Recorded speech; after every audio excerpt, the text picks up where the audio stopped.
Ako nga pala si Sergeant Richie Villar, 885-000 Infantry Philippine Army. Napasok ako ng sundalo 2009 hanggang nag-graduate kami ng 2010. Hindi ko alam na mapasok ako sa ganito.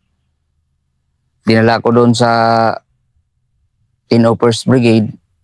Nakasama ko doon si Lieutenant Lansang. Hinatid ko sila doon sa sa area ng encounter site sa 10th Brigade. Kasi dismission sila noon. Parang hinatid ko lang sila doon sa pagkain. Kasi napasukan ko naman yung area. Doon, nagbalik naman ako dito sa 10th. Dinala ako sa MIB. At nagpunta naman ako ng division. Tapos, balik na naman ang brigade kay General Cruz. Doon, pumasok naman ako sa pagiging mahirap na buhay. Kasi unang-una, 2011, nagpunta ako sa amin. Nag-asawa. Hindi alam ng misis ko na, yung misis ko, hindi niya alam na sundalo ako. Ang sabi ko, nung namanhikan ako, isa po akong hollow blocker. Yung tagagawa ng hollow block. Ba't di mo sinabi na sundalo ka? Kasi dati akong MIB, sir. Si Sir Espuelas, yung dala sa akin doon. Ayun, naisipan ko na, kasi ang doctrine sa amin, huwag magpakilala, huwag magmayabang. Kung aapakan ka, okay lang. Basta makuha mo yung aim mo na gusto mong puntahan. Ay doon, kinasal ako, February 26. Doon, kasi yung misis ko, mga pulis yung niya, yung mga kamag-anak. Yung tatay niya yung walang trabaho, mag-farmer lang. So doon, sabi ng officer, magpunta tayo ng brigade. Willing ba daw ako na manumpa? Sabi ko, yes sir. Noon, pumasok ako doon sa area. Hanggang sa mayroon na namang manumpa. Ano yung sabihin ng manumpa? Yung pagiging DPA. Nagpunta na naman ako sa sa barangay. Kasi alam ko na, kasi galing ako sa loob eh. Alam ko na kung sino ang lalapitan ko para makakunik ako doon sa kabila. Ang ginawa ko doon, nagpunta ako doon sa isang politiko, hindi ko na lang pangalanan. Pagdating ko doon, kinausap ko siya na maghanap buhay ako. Kasi may pamilya ako pero parang ng pamilya ba? Hindi ako katanggap-tanggap nila. Yang ginawa doon, parang nagmumukha talaga akong kawawa doon. Kahit alam ko na mahirap. Ang ginagawa ko doon, nag-uuling-uling doon sa bundok. Tapos mayroong lumapit hanggang sa nalapitan ako ni yung dating rebelde na nagiging sundalo na ngayon. Nagkasama kami doon. Kasi yung ngipin ko, sir, pinatanggal to talaga. Paano? Binunot lahat. Para pumangit. Tapos naglalakad ng paikot. Grabe, no, para kang Mossad agent niya, mga ganyan-ganyan banat eh. Oh, sir, kasi yung naghawak talaga sa akin, sir, ang call sign niya, Mossad. Okay. Tapos yung pinapaaral pa ako sa elementary. Doon sa, nanumpa na ako doon, sir, pero pinapaaral pa rin ako. Nung nag-aral na ako, grade 6, hindi ko naranasan yung grade 2, basta direct yun. Hanggang sa napasok ko yung pagiging NPA, unang-una, sumama ako sa kanila, nag-plenum. Pero hindi ka ba kinabahan noon dahil Basta sa akin, sir, ang napasok lang sa isipan ko na meron akong isang anak na gustong mag-aral. Kaya ang ginagawa ko para sa kanila yun. Yung pagpanumpa ko doon, sinabi ko ng misis ko, nung nalaman niya na sundalo na ako, ang sabi niya, maghiwalay daw kami. Sabi ko, ngayon pa tayo maghiwalay na kinasal na tayo. Ang ganitong buhay na pinasok ko, isipin mo na lang na nagtrabaho ako ng malayo. Noon, mga 2 linggo, hindi rin ako makatulog kasi yung misis ko buntis. Sabi naman nung taga-opisina, sila nang bahala sa misis ko. Sabi ko, sige. Akala ko doon, sir, pag nandun na ka sa area, pwede kang umalis at bisitahin yung pamilya mo. Eh, alam mo namang hindi pwede. Pala pwede. Hindi pwede kasi mayroong sasama sa'yo. Hindi ka pwedeng iwan. Kasi doon, madaling pumasok, mahirap lumabas. Pero dito sa atin, sa Philippine Army, madaling lumabas, mahirap pumasok. Ayun, kabaliktaran doon. Kasi isyo ng isyo doon. Kung saan yung sunog, kasali yung pangalan mo. Yun, nakapasok ako dito sa area ng Datalangas. Hanggang dito sa Davao Occidental. Front 75 pa to. Pinasok ko na to lahat. Paano ka pasa-pasa? Kung saan yung kulang ang tao, doon ako, sir. Kasi doon, sir, sa kabila, pag mayroon kang gusto sa isang tao, kumbaga mangligaw ka, kailangan, sir, open. Manligaw ka sa kanya na marami yung nakikinig. Kaya yun, ang ginagawa ko doon, nanliligaw ako, hindi ako sinasagot ng babae. Para? Kasi, pag sasagutin ko siya, sir, ilayo siya sa akin. Maghiwalay kami ng area. Kasi, kung 75, dito ako sa 71, eh wala pa rin. Kasi ayaw nila na mabuntis. Pero doon ko nakita na talamak doon sa loob. Hanggang sa nagpunta ako dito sa area ng Malbag. Yun ang pinakaano namin. Yung nainkwentro kami, sir. Na bulagaan ba? Bulagaan. Maitom, bulagaan. Namatay si Corporal Bravo. Kasi, sir, yung nagdala ng baril, ako, ang ginawa, nagsisibak kami doon. Sibak, civic action. Yung tutuli-tuli kami doon ba? NPA ka na nun, balik-balikan natin, DPA ka na nun. Sir, DPA. Sundalo ka na nun. Yes, sir. Kaya, sir, hindi ako, sabi ko, hinto na tayo, alis na tayo. Sinabihan ko yung mga kasamahan. Bakit? Mayroong kalaban. Pero alam ko na, ang kalaban, 27 IB. Kasi pumasok man, nag-chat man yung taga-brigade. Nag-text pa sa 11, yung cellphone ko na, maliit. Yung keypad. Sabi ko, dalawa yung battery ko ng cellphone. Tapos, mahina yung light. Doon, mag-CCR ako. Doon ako mag-chat, mag-text sa mag-CCRan ko. Sabi ko, patay doon. Tapos, doon, pagtayo namin, papunta kami ng Green Valley, hindi namin alam na yung area ng 27, napasok na namin. Bulagaan. Hindi ako nakaputok, sir. Yung granada na bitbit ko, hinagis ko na lang sa mga kasamahan ko na hindi ko na kuhanan ng pin. Dahil? Naratil lang ko doon, sir. Kasi anong feeling ng sundalo, kakalaban mo, kapwa mo na sundalo, anong feeling nun? Di mo ma-explain ba kung ano talagang gagawin mo. Kaya kung hindi ka puputok, sir, paghihinalaan ka na hudas ka sa grupo, ikaw yung demonyo doon. Ang gagawin mo, sir, kung para maiwasan, ang ginagawa ko, para maiwasan ko na mainkwentro ko yung tropa na matamaan sila, unahan ko ng paputukan. Pag nakita ko yung tropa, kasi doon sa loob, kahit tanod, kalaban na yan. Ang ginagawa namin, abante. Tuna, nainkwentro na doon, nahiwalay naman ako ulit. Yung baril ko, naiwan. Ang baril ko na lang, yung granada, tsaka yung 357.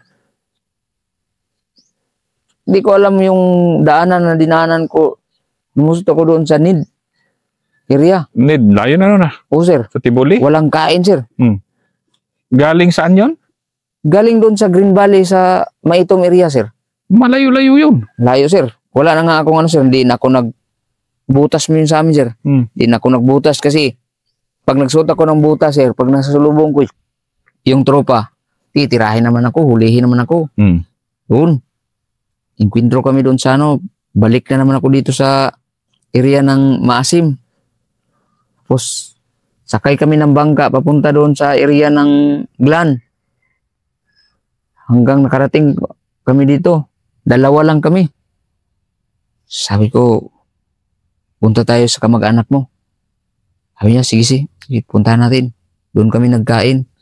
Doon, nag-regroup na naman kami ulit dito sa ano, yung 73 na area, iniwan ko na yun. Pasok na ako dito sa ano, sir, sa front 71. Pero hindi ka pa rin pinaghihinalaan nun. Hindi pa, sir. Wala talagang nakakahalata. Doon, yung binigay sa akin na camera, yung sing-sing at saka yung button, dala ko palagi. Hindi ko talaga iwan yan. Kaya nakuha ko yun sila Commander Dong. So na, hanggang sa parang kinakabisado ko muna yung area. Ano bang, sige, anong style, pagpasok mo rito, nandito? Sir. O sige, front, ito si Kokoy. 71. Si Kokoy. Si Kokoy, sir. O sige, ikwento mo si ano Kokoy yan, sir? dahil Doon, sir, sa area ni Kokoy, yung kapatid niya, mabait yun, sir. Mabait yun. Si Kokoy, ito yung pinakamayabang sa grupo nila. So ano mo si Kokoy? Ano yan, sir?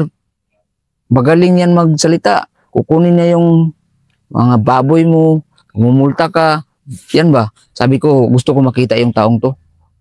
Kasi pinuntahan ko yung bahay nila. Tinawagan ko yung tropa na yung bahay ni Commander Kokoy nandoon sa area ng Alabil. Sabi nila, sige. Sila na yung nag-ano doon. Nag-area yung mga taga-MIB. Pero ako, sir, talagang isa puso ko talaga yung pagiging DPA ko. Parang ipapakita ko sa kanila ba na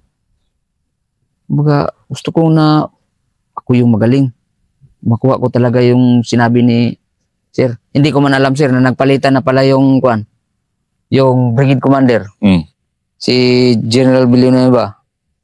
Pinalitan na si General Cruz. Doon ako na sir. Parang nalumural. Dahil wala na yung busing ko doon. Wala ka ng payong, wala ka ng Wala na, sir. Pero kung nasa isip lang sana, naisipan ko lang na kahit saan magpunta yung busing ko, pwede pala ako mag-surrender doon. Doon, punta naman kami sa plenum. Kasi yung plenum kasi, sir, maraming security yan. Kasi yung nandoon, sir, nandoon yung taga-UP, yung mga eskwelahan na pinakamatigas. Nandoon sila, walang baril, sir. Ano style ba ng plenum? Sige nga. Doon, sir, magpasundayag, yung palabas, lahat ng palabas. Papalabas kayo doon sa loob. Yung mga gera-gera, parang static display pa rin sa atin. Ganyan yung ginagawa nila. Meron silang static. So, mayroong kalaban, nahuli, o may kasamahan na nahuli, ganyan. Tapos magsalita yung pinaka-head sa kanila. Tapos doon ko na nakita yung yung mga bakla pala na galing sa malaking eskwelahan. Umakyat sila. Pero kami, sir, security lang talaga kami. Kasi ang unang makabangga doon, yung Yumil. Yumil talaga, yung milisya ng bayan. Kumbaga, tanod. Siya yung unang maengkwentro ng tropa. Pag maengkwentro, scatter na lahat. Yung mga malaking commander, takbuhan na yan. Yan ang pinakaunang tumakbo. Yan, si Kokoy, wala na yan. Umalis na yan. Maghanap ng kasama, umalis. Diretso na yan. Hanggang sa makaalis ng area. Ayun, yung nakalaban lang natin, yung Yumil. Unit militia lang, hindi natin na-enkwentro yung mga malalaking grupo. Pero ikaw, nasa loob na loob ka talaga. Nasa loob ako, sir. Ako yung mangunguna magpuputok. Pero nung mga panahon na yon, parang normal na ba yung pagiging NPA ulit sa'yo? Oh, sir, pero basta ang aim ko lang doon, sir, sabi ni Busing na pag nakuha mo to, nakuha mo lahat, na ano ka talaga, ipopromote ka. So yun na sa isip ko, pag nag-promote ako, malaki yung sahod ko. Kasi yung sahod pa noon sa sundalo, sir, yung sahod ko, ano pa lang, 14,000 monthly. Yun lang. So, sabi ko, madagdagan to. Parang ano ba? Kasi ang iniisip ko doon sa loob, pag magka-posisyon ako doon, dalhin ko yung tropa ko. Hindi ko makuha yung posisyon doon. Kasi, pag ano ka, sir, nagpapakilala man ako na tribong Blaan doon. Pakilala ako doon na tribong Blaan. So, ibig sabihin, hanggang sa vice lang ka. Vice CO. Hindi ka talaga bakit yung Blaan hindi nakakapag-CO yan? Hindi talaga makapasok, sir. Kasi kadalasan, sir, yung Bisaya, Ilonggo, yun ang makapasok ng commander. Kasi aim ko talaga, sir, na makuha ko yung commander. Sino? Si Kokoy? Oh, sir. Di, si Tatay Dong? Brigol. Kasi Brigol, hindi na panapanap nun. Tapos, ang gusto ko, kung ako na maging commander, hilain ko lahat ng tropa ko. Kasi alam ko naman yung mga matitigas talaga. Yung mga matitigas, yung mga PI, matigas yan. Mahirap yan makuha ang loob kasi counter ka niyan. Yan yung pinaka, mga PI, i-counter. Political instructor, yan ang PI. Kaya ang ginagawa ko, sir, kahit nasa baba lang ako, papakita ko pa rin sa kanila na kasama ko talaga sila. Doon, hanggang sa na-encounter kami dito sa area ng Itil Bagyo. O, dito lang yan, di ba? Malapit lang. Nakita ko yung nakita ko yung tropa. 39 IB pala yun. Binira ko. Kasi sabi ni Commander, ambusin natin. Si Alan, yung Commander Alan. Bukay pa, di ba? Nandito pa siya? Nasa ano? Si Alan, sir, sundalo na, sir. Oo nga, nandito. Nasa 39, sir. Sabi niya, kasi kapguman yan dati. Tapos nag-NPA. Yun. Pag punta namin doon, nakita ko, tinira ko naman. Ang ginawa ng tropa, ng commander, kinuha yung baril ko, ang trabaho ko, yung magdadala ng ba't kinuha yung baril mo? Sir, natanggalan ako ng, sir? Ng? Baril. Dahil? Kaya nagpaputok. Ano? Kasi ambush man yung gagawin namin. Ang ginawa ko, sir, pinaputukan ko talaga. Para makita para makabantay yung tropa na aambusin namin sila. Kasi, mahirap, sir, pag kalaban mo yung tropa. Tropa ka, kalabanin yung tropa. Parang wala kang ano ba? Wala yung dignidad mo. Pero, para lang sa makuha mo yung aim mo, tirahin mo talaga. Paputukan mo, pag mo tamaan. Yun ang ginagawa ko. Sige, balikan nga natin yung mawala yung dignidad mo. Ano yung pag-isabihin mo nun? Parang sir ba? Parang pinatay mo yung sarili mong kapatid. Pag tinira mo yung tropa. Kasi, alam mo na tropa, tirahin mo. Ang ginawa ko doon, sir, magpaputok ako para alam ng tropa na may nag-ambush sa kanila. Kasi, pag aambusin talaga, sir, may patay dyan. May patay. Hidir sa amin. Pero, dusi-dusi na yung isang putok lang sa'yo. Dusi-dusi na yung kapalit ba? Kahit hindi alam ng tropa kung saan tago yung kalaban. Ang nasa isip ko lang doon, sir, baka matsambahan ako doon. Anong sabihin ng pamilya ko? Safety ka rin. Pagdating ng sir, doon na ako sir, simulang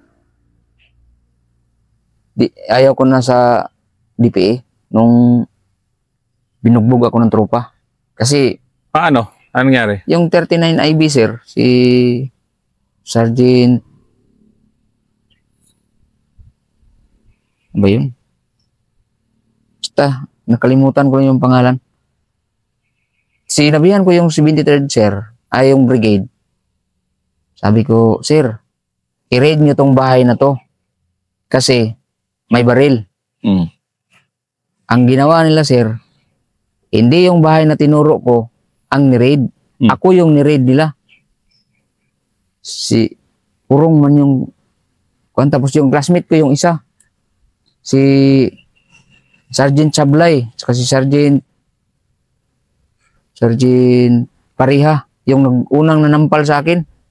Kasi gusto nila na umamin ako sir na NPA. Sabi ko hindi. Hindi talaga ako nakilala ng classmate ko. Hindi ka nakilala ng classmate mo. Si Sergeant Sablay. Siya man yung nagluluto doon kasi sila yung private. Hindi, sandali Nakalabas ka na noon na DPA. Hindi sir, DPA pa ako noon sir. DPA ka pa. Yes sir. Nasaan ka nun? Lumabas ka sandali. Hindi sir, yung bahay sir na pinaread ko sa kanila, baliktad. Yung bahay na tinulugan ko, yun ang niread nila. Kaya kung yung bahay na tinuro ko, yun ang niread nila, sapol yung mga baril. Yung bahay na tinulugan ko, yung binira nila. Tapos ikaw ang nahuli. Sabi nila, may tawag dito, nakasulat man, pero tinawag sa radyo na may baril ka. Nakuha man yung sa akin sir, asdang, yung libro ng NPA. Ayun. Ang ginawa ko sir para makaligtas ako doon, hindi ko talaga makalimutan yung ginawa nila. Tumalon ako doon sa ilog. Bahala na, sabi ng Nakatakas ka? Tumakas ka sa tropa? Yes sir. Alam ko sir na psyop lang yun kasi hindi naman talaga papatay yun. Sabi niya, anong gusto mo? Sayaw ng bala o susunugin ng gasolina? Sabi ko, sayaw ng bala sir kasi yung gasolina nasa tabi ko. Yung baril niya nandun sa malayo. Sayaw na lang ng baril. Hindi man talaga puputok. Kasi alam ko naman yung hindi puputok kasi nagsiseminar sila ng doon, nagpipidop sila doon. Alangan naman tirahin nila ako doon. Ang ginawa nila sir, pinuntahan niya yung baril. Tumalon ako dito sa ilog. Bakbo ako hanggang dito pa. Pagdating ko doon, wala na si Sir Rainier Cruz. Naulit na naman. Nagdi-deliver. Nasa Intel na ako sir. Pinadalahan ako ng sulat sa grupo ni Kukoy. Ito na, si Kukoy. Inaharas namin si Lieutenant Balmasida. Kapitan na ngayon. Hinaras namin yan. Hinaras nila. So ako, nagdala ng isda. Sabi ko, sir, may sulat. Kaya ng MPA, harasin kayo dito. Sige, hintayin namin. Pero nagpakilala kang sundalo ka? Hindi, sir. Doon na, na ako kay, sabi man hindi ko pala alam, sir, na si Lieutenant sila na Tribong Blaan, kapitan na ngayon siguro. Isa pa lang sundalo, yung babae, na nag-operate sa bundok. Pinakausap ko yung sir. Kausap ko yung pari. Kasi ang pari doon, sir, siya pala ang facilitator. MPA pala yung pari. Ngayon, nakuha ko lahat. Pakilala ako na isang chairman. Hanggang sa nakuha ng kabila. Hanggang sa, di ko alam na yung kapalit para ni Sir Cruz,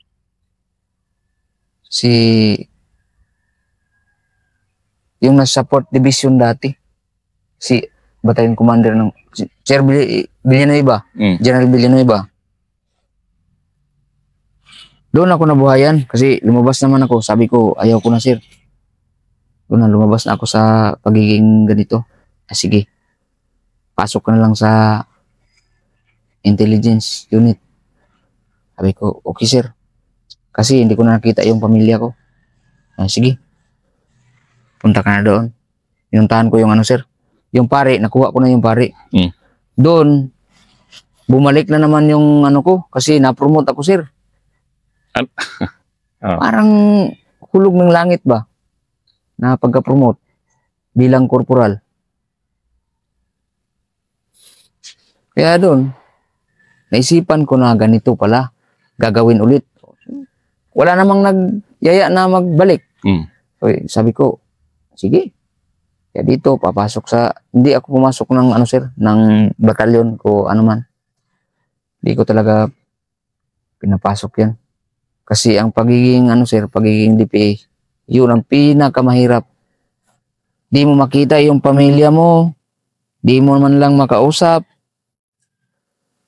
Walang parang, basta, kaya ang ilalagay mo lang sa isipan mo na makuha mo yung gusto mo. Tapos kung makita ka ng babae doon, gagawin mo ang lahat para magkaroon ka lang ng pamilya sa loob. Yun ang nangyari sa akin, sir, na nakapag-asawa din ako ng tribo. Yung pamangkin ni Commander Chichi, yung kasama ni yun, nag-asawa kami para makuha ko lang yung target ko na si Commander. Malaman ko kung saan siya. Kasi magsabi man siya, oy, ito si si auntie sa inani nga lugar. Yun. Si Cheche yun. Yes, sir. Okay, yun ang next episode natin.